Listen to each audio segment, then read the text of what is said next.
할렐루야. 찬송가 466장, 새 찬송가 408장 들으시겠습니다. 찬송가 466장, 새 찬송가 408장 부르시겠습니다.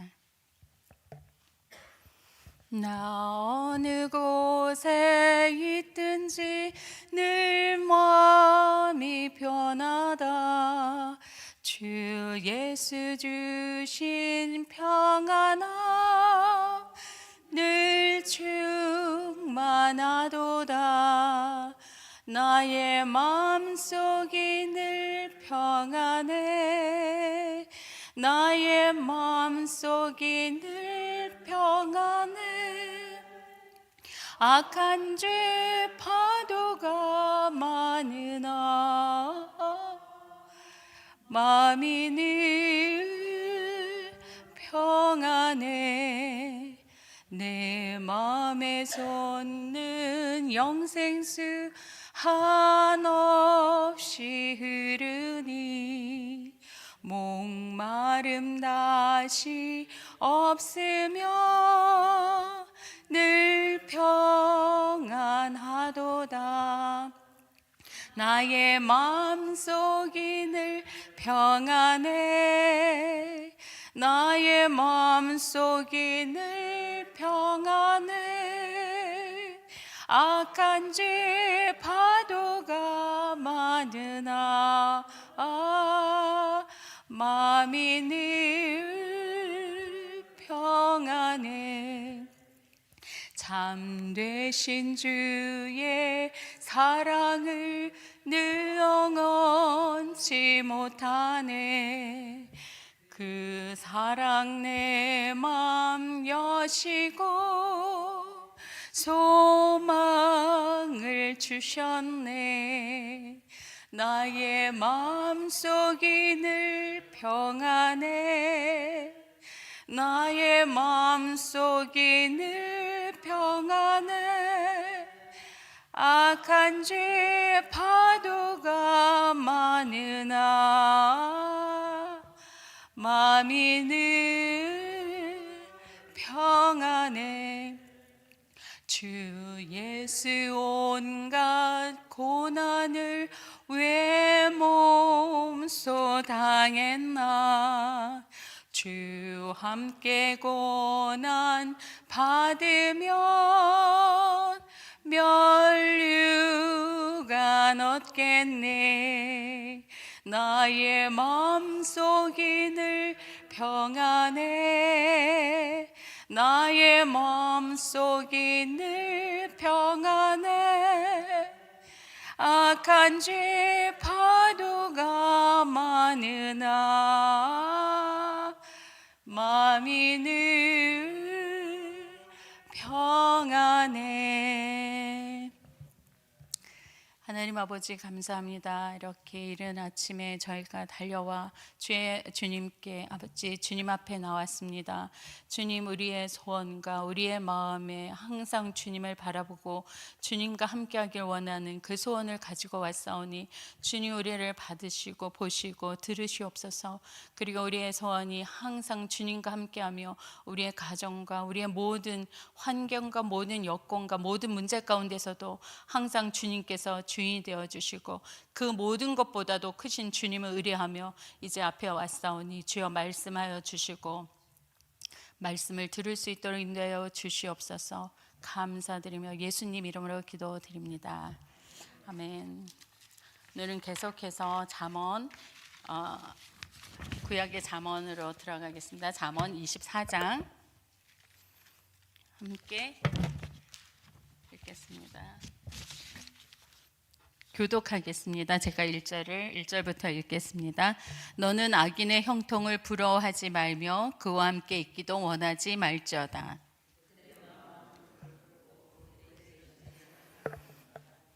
집은 지혜로 말미암아 건축되고 명철로 말미암아 견고히 되며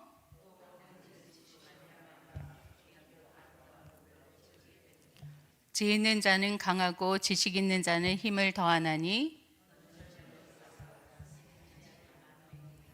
지혜는 너무 높아서 미련한 자에 미치지 못할 것이므로 그는 성문에서 입을 열지 못하느니라.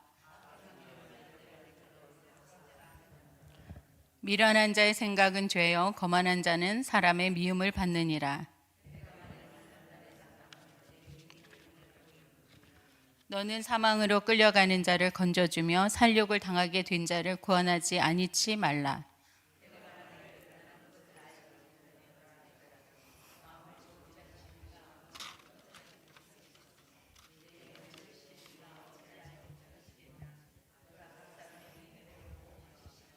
내 아들아 꿀을 먹으라 이것이 좋으니라. 송이꿀을 먹으라 이것이 내 입에 다니라.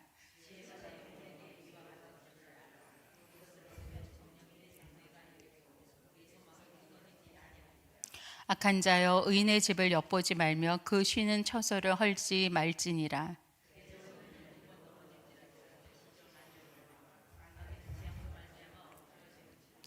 내 원수가 넘어질 때 즐거워하지 말며 그가 엎드러질 때 마음에 기뻐하지 말라.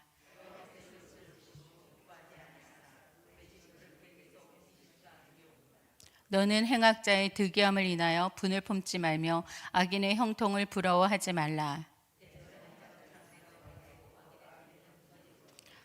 내 아들아 여호와와 왕을 경외하고 반역자로 더불어 사귀지 말라. 이것도 지혜로운 자의 말씀이라. 재판할 때에 낯을 보아주는 것이 옳지 못하니라.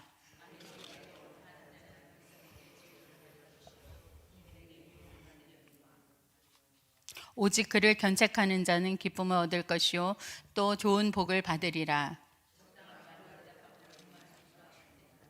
내 일을 밖에서 다스리며 밭에서 예비하고 그 후에 내 집을 세울지니라.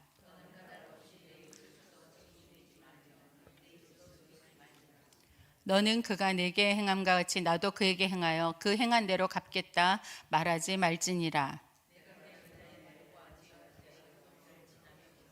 가시덤불이 퍼졌으며 거친 풀이 지면에 덮였고 돌담이 무너졌기로 내가 좀 더 자자 좀 더 졸자 손을 모고 좀 더 눕자니 내 빈궁이 강도같이 오며 내 궁핍이 군사같이 이르리라. 아멘. 자, 우리 구약의 구성은 우리가 지난번에도 말씀드렸듯이 율법서 즉 모세오경이라고 하죠. 모세오경, 그다음에 역사서, 시가서 그리고 선지서로 구성이 되어 있습니다. 근데 오늘 우리가 읽은 잠언은 그 시가서 중에서도 지혜서에 속합니다. 이 지혜서는 하나님의 하늘의 지혜뿐만 아니라 이 생활에서도 우리 생활에서도 적용할 수 있도록 하나님께서 우리에게 주시는 지혜의 말씀입니다. 오늘 읽은 24장에서 보면은 악인이 어떤 사람이고 어떻게 사는지, 그리고 지혜로운 자는 어떤 사람이고 어떻게 사는지 그 부분에 대해서 나와 있고, 또 하나님께서는 또 우리에게 어떠한 삶을 살기 원하시는지, 물론 우리가 지혜로운 자는 하나님을 경외하고 두려워하는 자이고, 또 그렇지만 그럼에도 불구하고 또 하나님이 원하시는 삶이 또 더 나아가서 나오게 됩니다. 첫째로 악인과 그의 삶이 어떠냐면 24장 1절에 보면 너는 악인의 형통을 부러워하지 말며 그와 함께 있기도 원하지 말지어다 이렇게 말씀하고 계시고요. 19절에 보니까 또 같은 부러워하지 말라라고 말씀하시는, 강조하시는 부분이 또 나오고 있습니다. 자, 우리가 부러워한다는 것은 어떤 그 사람의 어떤 내적인 부분을 어떤 지혜를, 어떤 다른 것을 부러워하는 게 아니라 어떤 재산이나 어떤 그 사람이 가진 어떤 것들, 재산이나 그리고 그 사람의 어떤 행실이나 어떤 그런 것을 보는 것이 아니라 그 사람이 갖고 있는 것들에 대해서 질투하고 그것에 대해서 부러워한다는 거예요. 외적인 부분의 재산이나 그 사람이 가진 것에 대해서 질투하고 그것을 부러워하는 것, 그런 걸 하지 말라고 말씀하십니다. 이것과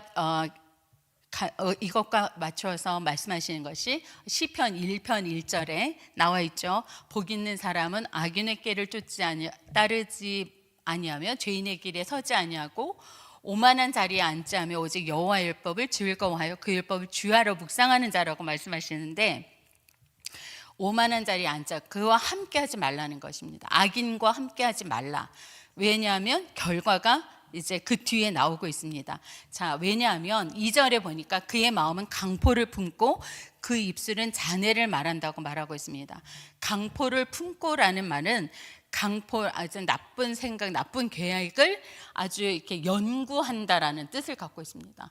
나쁜 생각을 연구하는 사람이 좋은 사람일 리가 없죠. 이것을 하나님께서는 악한 사람이라고 말하고 있습니다.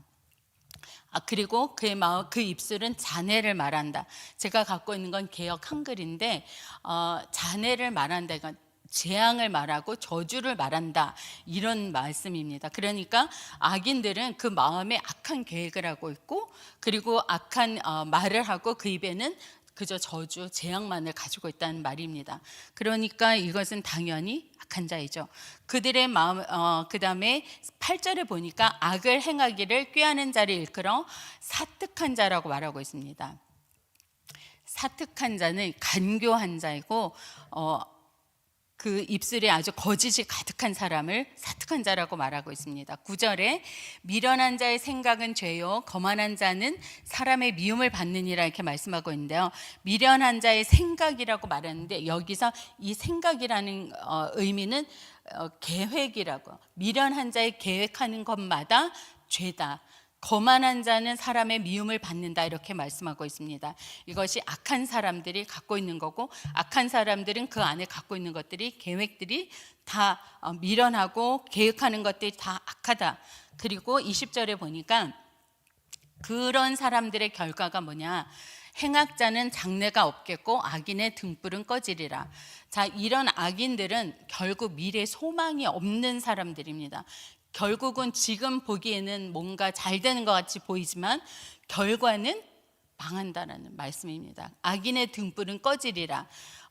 하나님의 빛을 비춰주실 때 그 빛으로 우리는 영원한 빛으로 살 수 있지만 그 불은 꺼지지 않지만, 악한 자들은 하나님의 그 빛이 비춰지지 않기 때문에 결국에는 등불이 꺼질 수밖에 없는, 멸망할 수밖에 없는 자들입니다. 이 악한 자들은 21절과 22절에 또 나오는데요. 내 아들아, 여호와와 왕을 경외하고 반역자로 더불어 사귀지 말라. 반역자, 그러니까 뜻을 같이 하지 않고 반대로 가는 사람들, 여호와와 왕이라고 그랬습니다. 여호와와 왕을 경외하고 이 배반자, 반역자로 더불어 사귀지 말라, 함께하지 말라, 뜻을 함께하지 말라라고 말씀하시고, 22절이 그것의 결과입니다. 대저 그들의 재앙은 속히 임하리니 이 두 자의 멸망을 누가 알랴. 속히 아주 급하게 그렇게 멸망한다, 이런 말씀을 하고 있습니다. 그러니 그 악인은 우리가 눈으로 보기에 좋아 보여도 결국은 멸망하기 때문에 그들과 함께하지 말라. 멸망하는 자들과 계획하는 자들과 함께 갈 때 나도 그와 같은 자가 될 수 있다, 물들 수 있다라는 말씀이기 때문에 그들과 함께 있기도 원하지도 말라고 말씀하고 계십니다. 자, 그러면 두 번째로 여기 24장에 나오는 지혜로운 자는 3절에 보니까 집은 지혜로 말미암아 건축되고 명철로 말미암아 견고히 된다고 말씀하고 있습니다. 여기서 집은 지혜로 지어진다고, 지혜로 지어지는 집은 결국 외형적인 어떤 부분, 집을 지어지고 건축되어지는 어떤 우리의 삶의 어떤 부분을 이야기할 때, 예수님께서도 우리가 반석 위에 집을 짓는다고 말씀하시지 않았습니까? 그래서 집은 그 외형적인 어떤 그 지혜로 말미암아서 그 부분이 지어지고, 그 다음에 24장 4절에 보니까 방들은 지식으로 말미암아 각종 귀하고 아름다운 보배로 채우게 되느니라. 집 안에 방이 지어지게 되죠. 집 안에 방이 지어지는 것으로 볼 때 이 집은 외형적인 나의 외적인 부분이 될 수 있고, 그 안에 지어지는 것이 지혜로 말미암아서 하나하나 아름다운 방에 보석들로 채워지는 모습을 우리가 그려볼 수 있어요. 그리고 5절에 보니까 지혜 있는 자는 강하고 지식이 있는 자는 힘을 더하나니, 여기서 강하고라는 말은 어떤 이렇게 나무가 뿌리를 내리듯이 단단하게 서 있는 어떤 그런 것을 의미하고 있습니다. 지혜는 아주 단단하게 뿌리 내려서 뿐만 아니라 지식 있는 자는 그 힘을 강건하게 할 수 있다라는 말씀을 하고 있습니다. 그리고 6절 보면 너는 모략으로 싸우라 승리는 모사가 많음에 있느니라. 지금 여기 제가 갖고 있는 거는 개역 한글인데 여기서 모략이라는 것은 어떤 전략을 세우는 일, 그리고 전략 그리고 모사는 전략가, 그 전략을 세우는 것을 그것을 전략가가 많으면 조언해 주는 사람들이 많으면 승리할 수밖에 없다, 이런 말씀을 하고 있습니다. 그리고 7절에 지혜는 너무 높아서 미련한 자에 미치지 못할 것이므로 그는 성문에서 입을 열지 못하느니라.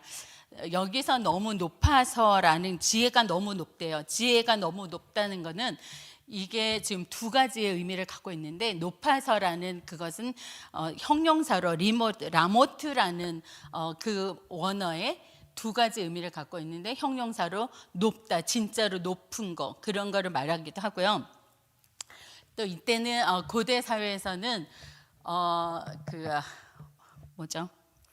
아주 보석인데 굉장히 비싸가지고 그것을 살 수가 없대요. 보통 값으로는 치러서 살 수가 없어서 미련한 자, 그러니까 그것을 가지고 쉽게 취할 수 없는 그런 것을 말합니다. 그것은 보석인데 그 바다에서 나는, 지중해에서 나는 보석인데 산호예요. 산호 보석이니까 이게 아주 붉은색이요. 붉은색 이 산호인데 지금 산호는 그렇게 비싸지 않은 것 같더라고요. 제가 찾아보니까. 근데 옛날 고대의 보석은 지금도 굉장히 그것이 비싸다고 하더라고요. 그리고 그게 금이나 은처럼 그렇게 통용할 정도로 굉장히 비싼 값으로 치우려서 보통 가난한 사람이 이걸 살 수 없는 가치의 것이라고 합니다. 그리고 미련한 자에 미치지 못할 것이므로 그는 성문에서 입을 열지 못하니라. 성문에 있는 사람들은 어떤 재판이나 판결을 해줄 수 있는 사람들이 그 성문에 지키고 있었는데, 그 지혜는 너무 높고, 그러니까 너무 귀하고 너무 학식도 높고 이래서 정말 그 미련한 사람이나 그런 사람들은 가까이 하지 못한다 할 정도로 이 지혜를 굉장히 귀하게 말씀하고 계시는 것입니다. 그리고 13절에 내 아들아 꿀을 먹으라 이것이 좋으니라 송이 꿀을 먹으라 이것이 내 입에 다니라. 자, 이 꿀을 그 다음 절에 보면 지혜로 비유하고 있습니다. 지혜가 내 영혼에게 이와 같은 줄을 알라. 이것을 얻으면 정령이 내 장래가 있겠고 내 소망이 끊어지지 아니하리라. 여기서 꿀을 지혜로 비유를 했는데요. 거기에 장래가 있겠고라는 것을, 여기서 장래는 미래의 어떤 구속사적인 예언의 미래를 말씀하고 있고요. 그 소망이 끊어지지 않는다 이렇게 말씀하고 있습니다. 그러니까 미래가 있고 우리의 장래, 앞으로 우리의 내세가 있다. 그때 우리가 그것을 꼭 붙잡고 있을 수 있다라는 것입니다. 지혜는. 그리고 이 15절에 보니까 악한 자여 의인의 집을 엿보지 말며 그 쉬는 처소를 헐지 말지니라. 악한 자에게 이렇게 말했는데요. 왜냐하면 그 다음에 대저 의인은 7번 넘어질지라도 다시 일어나려니와 악인은 재앙으로 인하여 엎드려지느니라. 자, 의인은 7번 넘어져도 일어난다고 했습니다. 7번이라는 것은 완전 숫자인데 넘어지면 일어날 수가 없는, 우리가 그냥 우리의 사람으로서는 일어날 수 없는 상황이 7번 넘어진다는 것은 완전히 넘어진다는 것입니다. 그러나 의인은 다시 일어난다고. 일어날 수 있는 힘이 우리에게 있는 것이 아니라 하나님께 있다는 것이요. 그 하나님을 믿기 때문에 지혜로운 자이고 하나님을 경외하기 때문에 그 힘이 우리에게 있다는 것입니다. 그리고 악인은 재앙으로 인하여 엎드려져요. 이때는 완전히 악인은 하나님이 함께 하시지 않기 때문에 결국은 멸망하고 망해버린다. 그래서 완전히 엎드려진다라는 말씀을 하고 있습니다. 그래서 악인과 지혜로운 자의 그 차이는 엄청난 것입니다. 악인은 완전히 멸망하고 엎드려지나, 그러나 지혜로운 자는 집도 짓고 그 안에 방이 있어 아주 재물과 보물과 보화가 가득한, 그러고 미래가 있는 그런 삶을 살 수 있는 것이 이 바로 지혜로운 자의 삶이 되는 것입니다. 자, 근데 24장 이제 10절부터 나오는 부분이 이제 우리의 생활하고 얼만큼 하나님께서 우리에게 원하시는지를 이제 보여주는 것입니다. 자, 10절에 보면 내가 만일 환난 날에 낙담하면 내 힘에 미약함을 보임이라. 자, 우리가 어떤 어려움을 당하고 힘든 일이 있을 때 그때 우리가 정말 하나님을 믿는 사람인지 아닌지 그 부분을 우리가 알 수가 있게 되는 것입니다. 그리고 내가 정말 어떤 어려움을 당했을 때 넘어진다면 내가 과연 믿고 있는 하나님에 대해서 우리가 다시 한번 생각해 봐야 되는 것입니다. 정말 내가 하나님을 믿고 섬기는 자가 그때 되어야 한다는 것입니다. 내가 내 힘으로 할 수 없구나 라는 것을 인정할 때에 하나님 앞에 무릎을 꿇을 수 있고 또 그러한 사람들이 지혜로운 자가 되는 것입니다. 자, 그리고 11절에 보니까 너는 사망으로 끌려가는 자를 건져주며 살육당하게 되는 자를 구원하지 아니치 말라, 이렇게 말씀하십니다. 우리가 사망으로 끌려가는 자, 이것은 죽음에 끌려가는 자, 여기서 말하는 아주 치명적인 위험에 있는 질병이나 어떤 어려움을 당하는 그런 사람들을 내가 할 수 있는 만큼 모른 척하지 말고 구해주라는 말씀이 누가복음 10장 30절에서 36절에 보면 선한 사마리아인의 비유가 있습니다. 누가 이웃인가라고 우리가 질문을 할 때에 정말 그러한 예를 예수님께서 우리에게 가르쳐 주셨듯이 정말 그렇게 죽음으로 끌려가는 자에게 우리는 어떻게 할 것인가, 그것을 관망하는 자가 될 것인가, 그것을 함께 정말 주님께서 말씀으로 우리에게 말씀하시듯이 구원하지 아니치 말라, 구원하라라는 말씀을 우리에게 지금 또 주십니다. 근데 이것이 지금 신약에 예수님 오신 다음의 말씀이 아니고 잠언에 이런 말씀이 있는 것입니다.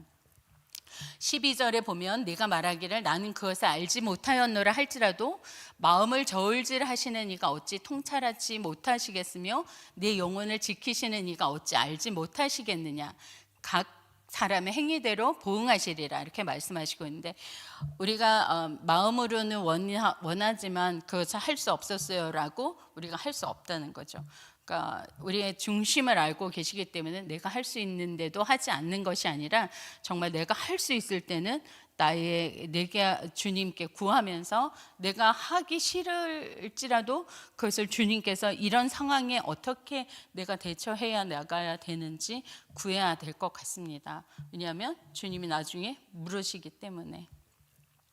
17절에 보면 또 말씀하십니다. 내 원수가 넘어질 때 즐거워하지 말며 그가 엎드려질 때 마음에 기뻐하지 말라. 우리한테 해롭게 하고 우리를 힘들게 하고 괴롭힌 사람들, 우리의 원수 마귀밖에 없어야 되는데 그 마귀가 정말 우리한테서 어떤 원수 같은 그런 행동을 할 때에 우리가 과연 정말 그 원수 같은 사람이 넘어질 때 속으로 정말 지금 속 시원하다 뭐 이렇게 그거를 하지 말라고 하십니다. 자, 왜냐하면 18절에 여호와께서 이것을 보시고 기뻐하지 않으신다고 하십니다.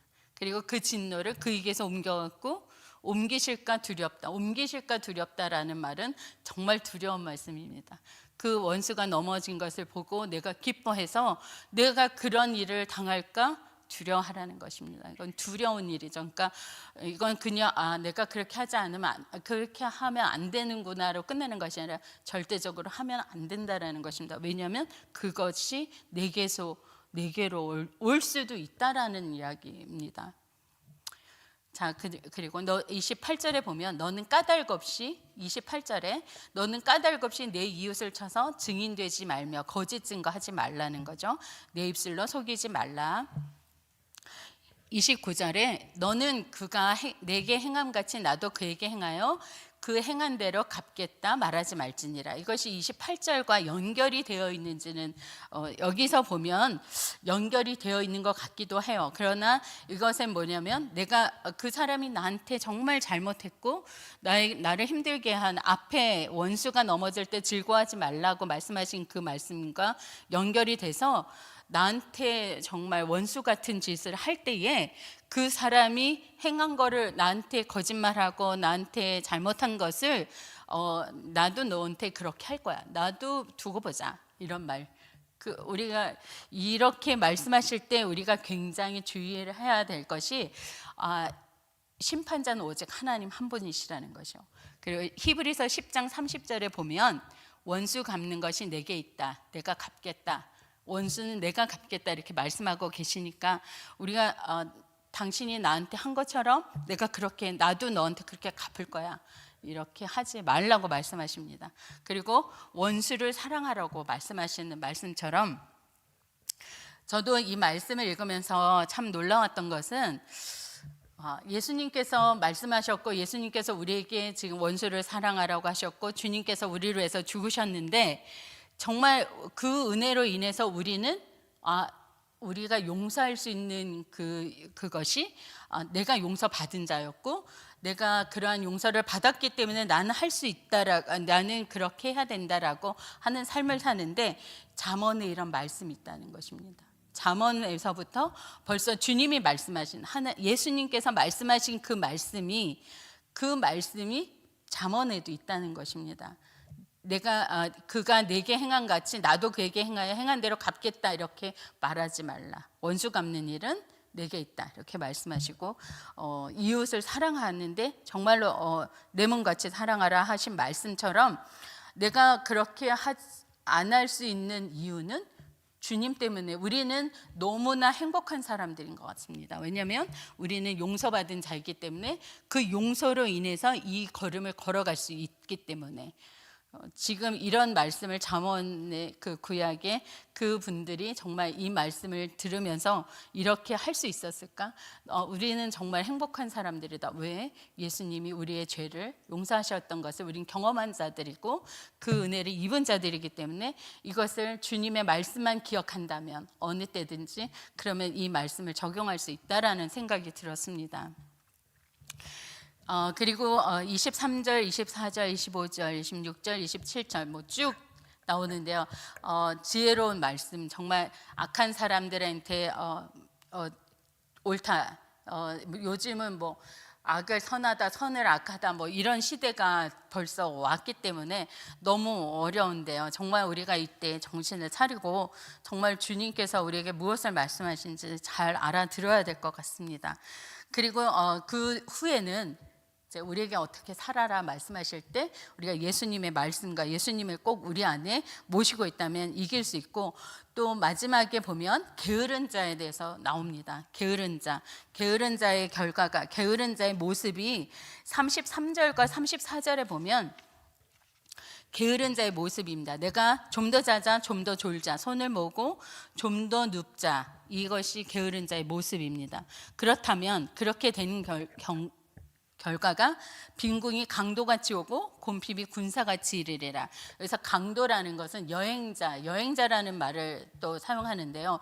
여행자는 어느 목적지를 향해서 가고 있는 것이 여행자입니다. 그래서 꼭 오는데 꼭 온다 이거야. 꼭 온다. 갑자기 온다. 그리고 군사는 우리가 당할 수 없는 무장을 한 사람을 군대라고 하는데 군사같이 이르리라 이렇게 말씀하신 거. 그것은 우리가 감당할 힘이 없다라는 말씀입니다. 그런데 이 지혜자가 그 모습을 나중에 어떻게 보냐면 30절, 31절, 32절에 봅니다. 내가 증왕에 여기서는 가다가 게으른 자의 밭과 지혜 없는 자의 포도원을 지나며 본즉 가시덤불이 퍼졌으며 거친 풀이 지면에 덮였고 돌담이 무너졌기로 내가 보고 생각이 깊었고 내가 보고 훈계를 받았었노라 이렇게 말씀하고 있습니다. 밭과 포도원이라는 것은 우리의 생활 속에서 어떤 소유물, 어떤 생활을 이렇게 바라보는 관찰자의 모습으로 볼 수 있는, 눈으로 볼 수 있는 거죠. 그런데 가시던 풀과 거친 풀이라는 것은 지금 말하면 쐐기풀 같은 거라고 말합니다. 그것은 그 자라는 속도가 아주 급속히 빠르다고 합니다. 근데 이것을 보고 생각이 깊었고 내가 훈계를 받았다 이렇게 말씀하고 있는데, 이 지혜자의 말씀은 내가 어떤 상황에 어떤 모습 가운데서도 지혜를 얻을 수 있다, 교훈을 얻을 수 있다라는 말씀입니다. 자, 이것에서 우리가 하나님께서 우리에게 허락하신 잠언 24장을 볼 때 악인은 결국은 망한다. 악한 생각과 그러나 이 악한 것은 결국 하나님을 모르고 미련하고, 하나님을 모르기 때문에 미련한 거고, 그 하나님을 모르고 경외하지 않는 자는 결국, 믿지 않는 자는 멸망한다라는 것을 우리가 잊지 말고, 정말 우리가 믿지 않는 자들에게 전해야 될 것은 물론 우리가 천국 가야 되는 거가 맞습니다. 그리고 그러나 이 세상에서도 우리가 정말 우리의 기쁨과 소망을 누리고 살아야 되기 때문에 믿지 않는 자들에게 복음을 전해야 될 뿐만 아니라 우리가 하나님을 경외하는 그러한 삶을 살 수 있도록 우리가 전해야 된다는 것이 우리의 사명으로 도전이 됐으면 좋겠고요. 지혜로운 자는 이제 소망을 가지고, 이제 오늘도 우리가 정말 많은 어려움을 우리 교회가 지금 경험하고 지나가고 있지만, 하나님께서 우리 가운데 함께 하셔서 이 모든 어려움들을 잘 이겨내고, 결국 우리의 소망은 하늘에 있으니까 이것을 소망을 가지고 오늘 하루도 또 승리하시길 바랍니다. 그리고 오늘은 이제 목사님께서 이제 돌아오시는 날인데요. 목사님이 출타하시니까 아버지가 어디 출타하신 것 같이 빈 것 같이 느껴졌는데, 아무튼 우리가 이제 어떤 어려움들 좀 다 이겨내도록 우리가 함께 합심해서 기도를 해야 될 것 같습니다. 첫째는 오늘 같이 기도할 텐데요. 우리 교회를 위해서, 또 우리 구역과 우리 각 부서가 하나 되도록 기도해 주시고요. 그리고 120명의 중보 기도자, 그리고 50구역과 300명의 헌신대 일꾼들을 위해서 기도해 주시고요. 오늘 목사님과 또 이제 앞으로 우리가 23일부터 있을 일본 선교팀을 위해서 기도를 해야 되겠습니다. 1억 2천만 예수님의 이름이라도 들어볼 수 있도록 우리가 그곳에 갈 때에 정말 예수님의 이름을 가지고 갈 때 무장할 수 있도록 기도해 주시고, 또 우리 교회 유가족 김찬영 집사님, 오대복 장로님, 배창규 장로님, 그 유가족을 해서 우리가 좀 기도해 드려야 될 것 같고요. 함께 슬픔을 또 위로해 드려야 될 것 같습니다. 그리고 오늘도 또 몸도 아프고 마음도 아프고 힘드신 분들, 우리가 우리 자신들을 위해서 함께 기도했으면 좋겠습니다. 주여 한번 부르고 함께 기도하겠습니다.